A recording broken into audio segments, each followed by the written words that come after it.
banget. Di dekat lembah sungai Yordan yang subur, ada dua kota yang megah banget, Sodom dan Gomora. Dari luar, wah, kelihatan kaya dan mewah banget. Jalanannya rame sama pedagang. Istananya megah-megah. Pokoknya hidup mereka penuh kesenangan deh. Tapi di dalamnya, ternyata kota itu udah busuk banget. Dosa udah berakar dalam di sana. Kejam, nipu, dan nindas orang lemah udah jadi makanan sehari-hari. Tangisan orang-orang yang tersiksa di sana kedengeran sampai ke langit. Tuhan pun mutusin buat turun tangan. Aku mau turun dan lihat sendiri. Apa kejahatan mereka? Bener-bener separah laporan yang aku dengar. Terus, dua malaikat yang nyamar jadi manusia diutus ke Sodom buat kasih kesempatan terakhir.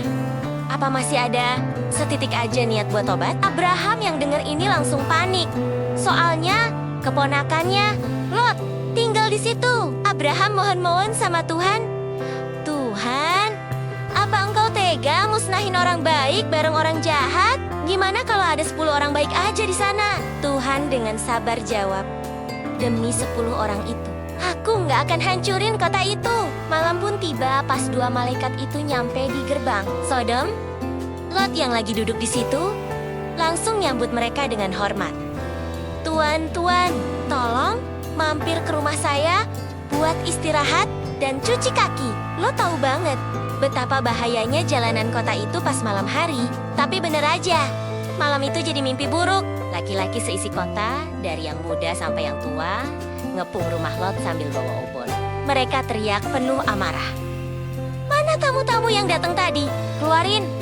Kita mau siksa dan lecehin mereka. Mereka bener-bener udah hilang moral, rasa kasihan, dan hati nurani. Lot dengan berani keluar buat lindungin tamunya. Jangan, teman-teman. Tolong, jangan berbuat jahat kayak gitu. Mereka tamu saya. Tapi orang-orang itu nggak peduli dan malah mau ngerobohin pintunya. Di momen kritis itu, para malaikat langsung narik Lot masuk dan bikin orang-orang di luar jadi buta seketika. Mereka pun panik dalam kegelapan. Malaikat itu langsung kasih peringatan keras ke Lot. Bawa keluarga kamu keluar dari sini. Sekarang juga, Tuhan bakal hancurin tempat penuh dosa ini. Lari demi nyawa kalian. Dan apapun yang terjadi, jangan pernah nengok ke belakang. Pas matahari mulai terbit, malaikat itu narik tangan Lot, istrinya, dan anak-anaknya buat keluar dari kota. Cepet, lari ke gunung. Di belakang mereka, langit berubah jadi hitam pekat, dan Tuhan nurunin hujan api dan belerang ke Sodom dan Gomora. Kota itu beserta seluruh kekayaannya ludes kebakar. Nggak ada yang sisa sedikit pun. Tapi, di tengah pelarian itu, terjadi tragedi yang sedih banget.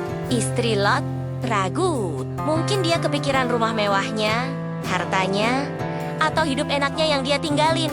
Padahal, udah dilarang.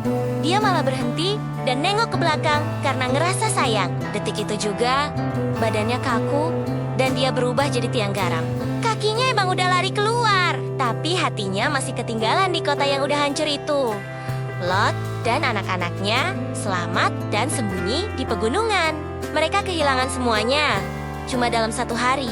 Tapi mereka masih punya hal yang paling berharga, nyawa mereka. Cerita ini ngasih kita pertanyaan penting buat hari ini. Apa kita sering nutup mata sama penderitaan orang lain?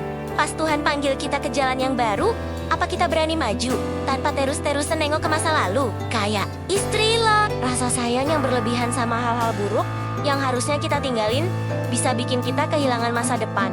Setiap hari, kita dihadapin sama pilihan. Mau tetap tinggal di reruntuhan kebiasaan lama, atau lari dengan iman ke hidup baru yang udah Tuhan siapin? Pilihannya ada di tangan kalian.